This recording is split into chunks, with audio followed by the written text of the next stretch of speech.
Après les membres du comité d'organisation du dialogue national inclusif, les leaders politiques et les partenaires sociaux, c'est au tour des gardiens de la citadelle Tchad en matière de liberté fondamentale, de défense des droits de l'homme, de l'environnement, du mieux-être social, de l'équité du genre, de la promotion de la jeunesse, du développement rural, etc., de répondre à l'invitation du président du Conseil militaire de transition, président de la République, chef de l'État, le général Mohamed Idriss Déby Itno. Ils sont au total 239 acteurs de la société civile qui sont venus écouter le message du président de la République à l'auditorium du palais présidentiel, un haut lieu du pouvoir qui appartient à tous les Tchadiens. De ce vendredi 29 juillet au samedi 20 août 2022, date retenue pour l'ouverture officielle du dialogue national inclusif, il ne reste plus que 21 jours. Que pensent les leaders de la société civile de la tenue de ces assises?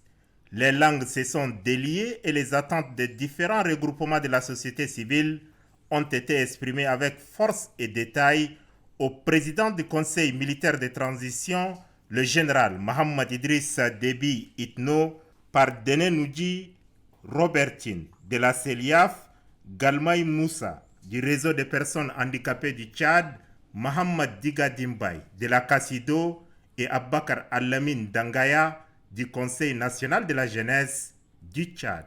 Les femmes ne veulent pas, après le dialogue national inclusif, elles ne veulent plus entendre parler des conflits. Elles ne veulent plus entendre parler des guerres. Elles ne veulent plus. Elles ne veulent plus entendre même parler des guerres entre les fils et les filles du Tchad. Nous sommes fatigués de continuer à voir les fruits de nos entrailles s'entre-déchirer. Pour vous dire que notre pays a ratifié la Convention des Nations Unies relative aux droits des personnes handicapées, mais jusqu'à là, cette convention n'a pas été ratifiée.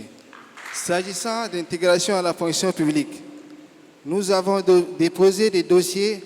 Les personnes vivant avec le handicap attendent leur intégration à la fonction publique. Et en tant que garant, nous voudrions que vous puissiez tout faire pour que la société civile puisse être largement représentée lors de ces assises. La fonction publique, vous l'avez rouverte pour recruter 5 000 jeunes. Nous souhaitons que, avant la venue du dialogue, ces arrêtés soient tous sortis pour garantir la bonne foi du gouvernement à la jeunesse.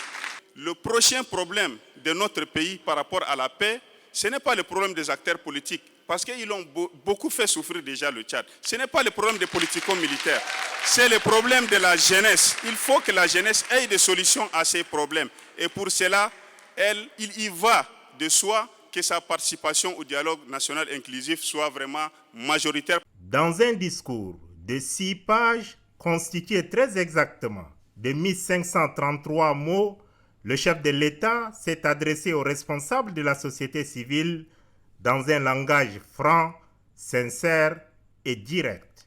Le chef de l'État que je suis apprécie à sa juste valeur le travail remarquable abattu par la société civile au fin d'éclairer l'opinion. Je suis particulièrement fier de ce militantisme et je m'associe à toutes ces actions dont la finalité est de bâtir un Tchad de justice sociale, de paix, de cohésion et de prospérité. Croyant et optimiste en l'avenir du pays, le chef de l'État invite les acteurs de la société civile à jouer pleinement leur partition. Vous jouez un rôle de baromètre dans notre système de gouvernance. Votre performance contribue au rayonnement de cette même gouvernance au grand bénéfice de la nation tout entière. À ceux qui ne voient que du noir partout, le chef de l'État les rassure. Le Tchad est à l'image d'un roseau. Il plie mais ne rompt jamais. C'est donc pour nous tous une occasion de dire solidairement au monde que de tristes circonstances peuvent affecter la marche de notre nation, mais elle se révélera toujours plus forte, plus grande et plus résiliente. L'engouement populaire, né de l'organisation en N'Djamena du championnat zonal par le comité de normalisation de la Fédération tchadienne de football association en ce mois de juillet, n'a pas été perdu de vue par le chef de l'État.